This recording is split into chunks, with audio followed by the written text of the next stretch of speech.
So this is the movie portion for CMPT 276, Assignment 5, version 3 for the fall 2020 semester.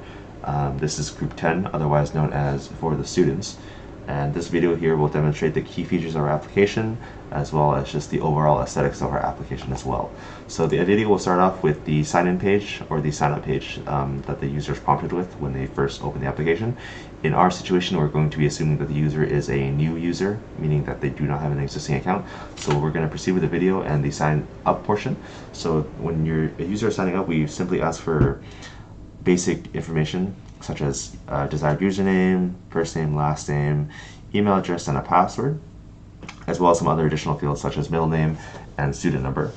As our application isn't primarily targeted towards students and the whole university and schooling demographic, we do leave those fields optional, but that is the kind of targeted demographic of our application, so we leave those fields there as optional.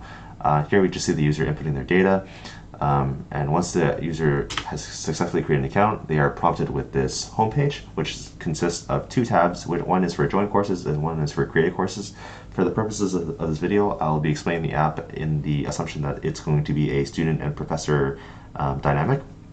So here, created courses would essentially be the courses that the user has created, which would most likely just be the professors. And if the user has joined any courses, for example, students, they would show up in the leftmost tab of the join courses. So here we're going to proceed with the video. Here is the user homepage, or the settings page rather. It essentially just displays the information of the user that they inputted on the homepage, or on the sign up page. And then they do have an option to edit their information as well. So email address, first name, last name, they can all be changed. And there is error checking on that as well, just to make sure that fields are inputted correctly. And then there is an option as well for the user to add a photo of themselves. If they press the camera icon, obviously with newly created accounts, there will not be a photo of anybody, so that it is their option.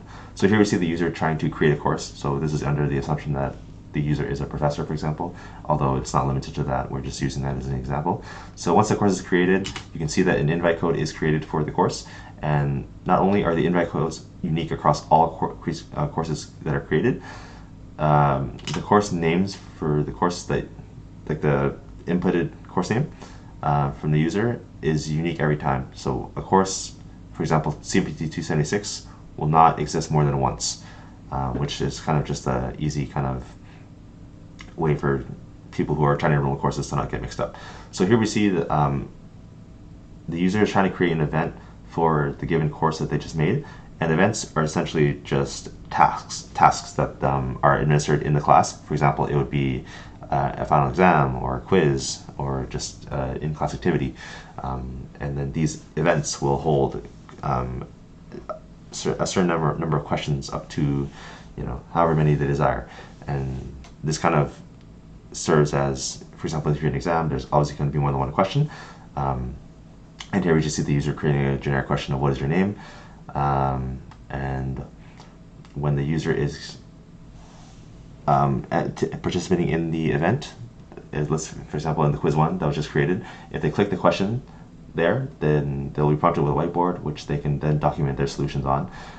So we can see here our group mate is just writing some generic answer. And as well, we decided not to include the question to be displayed at the top of the screen all the time, just to increase the whiteboard real estate.